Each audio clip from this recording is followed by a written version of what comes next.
Hey, how's everyone doing? It's your boy Jeff. Got my co-host Zach Cooper. We're going to be reacting to this very interesting match that I picked. I'm going to be honest, the card was a little underwhelming, but we're going to be reacting to Justin Bradshaw, aka JBL with a thick mustache, who's embracing the Texas side of him, versus Jeff Jarrett from No Way Out 1998. Jeff Jarrett is the NWA North American Champion, so that is the prize that they will be fighting for today. Jeff Jarrett makes his entrance down to the ring with Jim Cornette and some other members of the NWA that's being represented, which includes the Rock and Roll Express and Barry Windham. Bradshaw comes down to the ring with a bull rope and just swings it at everyone. The referee escorts everyone except Jim Cornette, who, according to Howard Finkel, has a manager's license, so he can actually be at ringside. Interesting, the refs are, they're on it, man. They're, going through with the rules and stuff. This is crazy. New year, new referees, making new proclamations and getting their shit together. I like it. This is the first time that the NWA or an NWA title would be defended on a WWF pay-per-view, according to Jim Ross. So anyway, the bell rings and Bradshaw snatches Jeff Jarrett, beats him up a little bit on the outside, and throws him into the ring and swings his leather chaps at him and beats him up in the corner.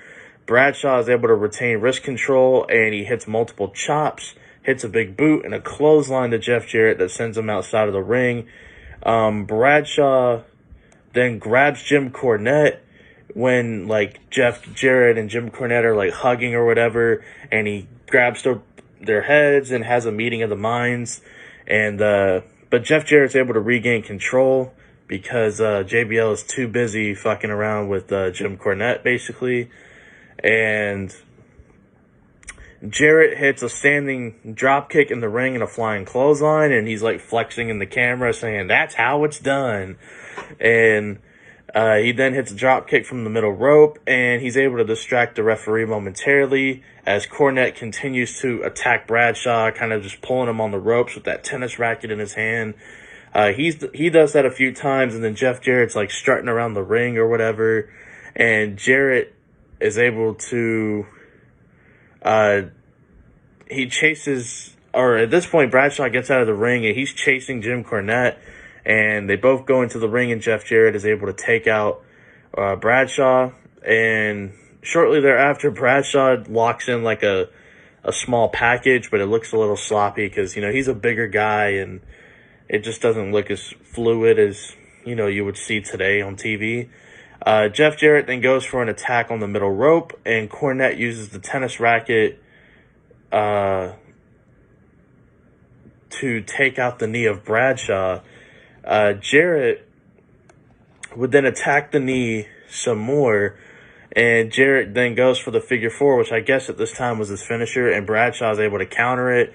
Jarrett would then dodge a clothesline, and that's the thing. Bradshaw's trying to hit that big clothesline for most of the match, but he's never able to hit it. And Jarrett's able to dodge it this time and hit a DDT. Jarrett would then block a superplex attempt from JBL, but then he dives onto Bradshaw, who catches him and hits a fallaway slam. Bradshaw hits a powerbomb. Cornette is hopping on the apron, and Bradshaw kind of uses the ropes to kind of pull him into the ring. And Bradshaw then whips Cornette into Jeff Jarrett. Jarrett then swings the tennis racket at Bradshaw, and as Jarrett's turning away with the racket in his outside hand, the ref sees it, puts 2 and 2 together, it equals 4, and boom. Disqualification. The refs are on their game in 1998. I don't know what it is, but they're on their game this year. 1997 was such a shitty year for officiating. They said, you know what, we're coming into 1998 better than ever. And so far, they're off to a good start. Granted, we've reacted to a Royal Rumble, a casket match, and a one-on-one match. But, hey, they're on a roll right now. They're doing fine. But, Bradshaw then beats down Jeff Jarrett with the tennis racket. He gets a hold of it. And one of the members from Rock and Roll Express comes down. He beats him down, too.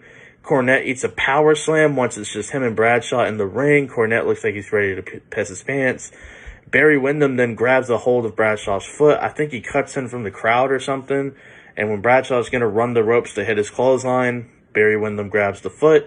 Commentary establishes that these guys used to be tag team partners, but Cornette's kind of changed him and influenced him to join the NWA. And then the NWA members beat down Bradshaw, but the Road Warriors come down to the ring and run them off. Crowd is hot for Bradshaw and the Road Warriors. Maybe they telegraph to a tag team match or something.